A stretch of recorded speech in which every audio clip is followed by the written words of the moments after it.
Octopus एक निराला ही जीव है, 3 दिल और 8 भुजाओं वाला। उन भुजाओं में इसका अधिकांश मस्तिष्क भी होता है, 50 करोड़ तंत्रिकाएं और वास्तविक महाशक्तियां। ऑक्टोपस बड़े ही समझदार होते हैं। पर्यावरण के लिहाज से अपना आकार, रंग, पैटर्न और यहाँ तक कि त्वचा का टेक्सचर भी बदल सकते हैं।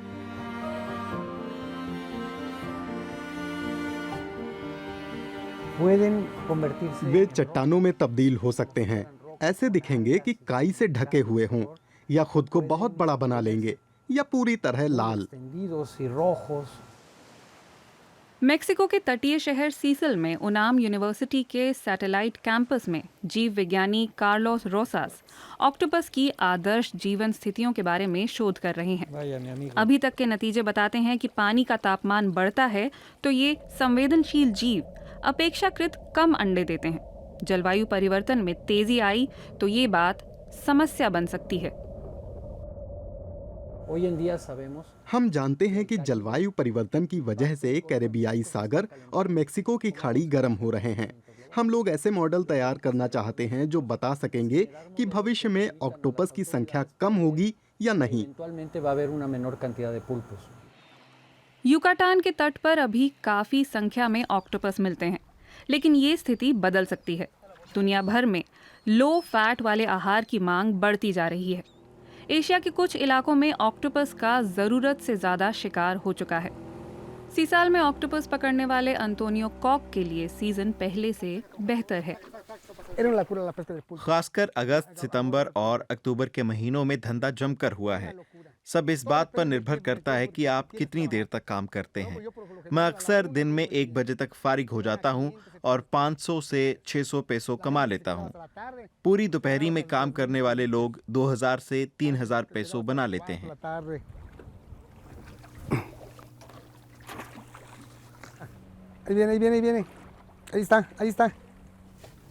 लेकिन अंतोनियो को इस बात की चिंता भी है कि आखिर अंधाधुंध ऑक्टोपस का शिकार कब तक चलेगा। इसीलिए समुद्र की बजाय ब्रीडिंग फार्म में पैदा ऑक्टोपस को बेचने के लिए वो वैज्ञानिकों के साथ मिलकर काम कर रहे हैं।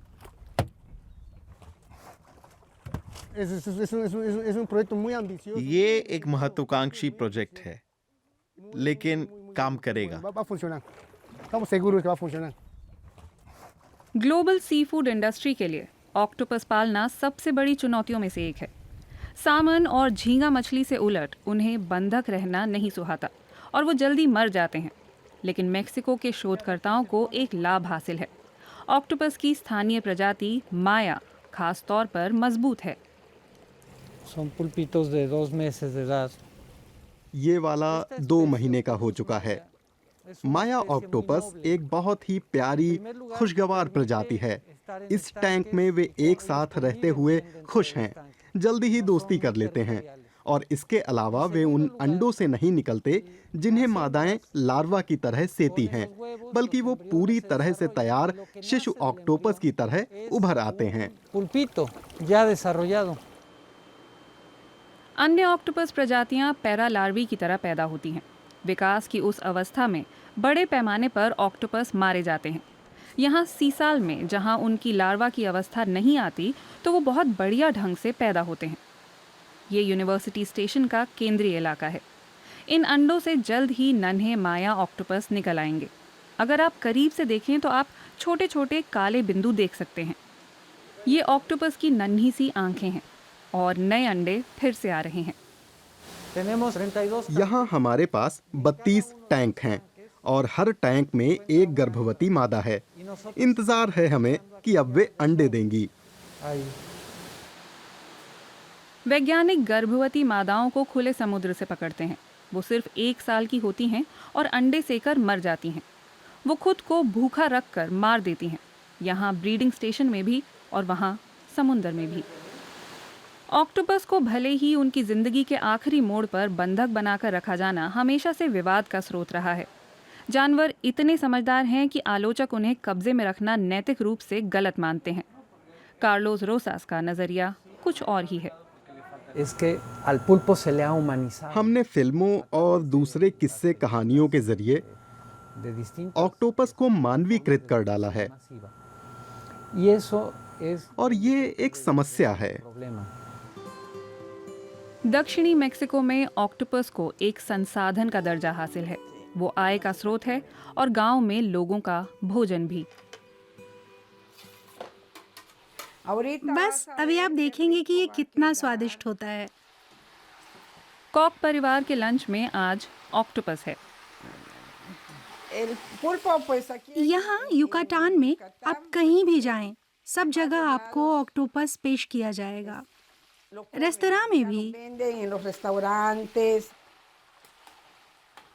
सिल्विया कॉक खास एस्काबेशे सॉस के साथ भुना हुआ ऑक्टोपस पेश करती हैं।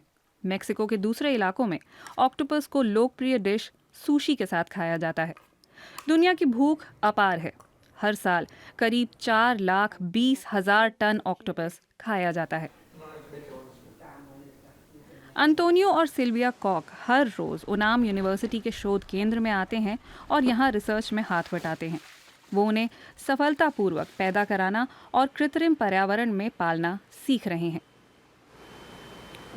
1.6 ग्राम, 1.8 ग्राम।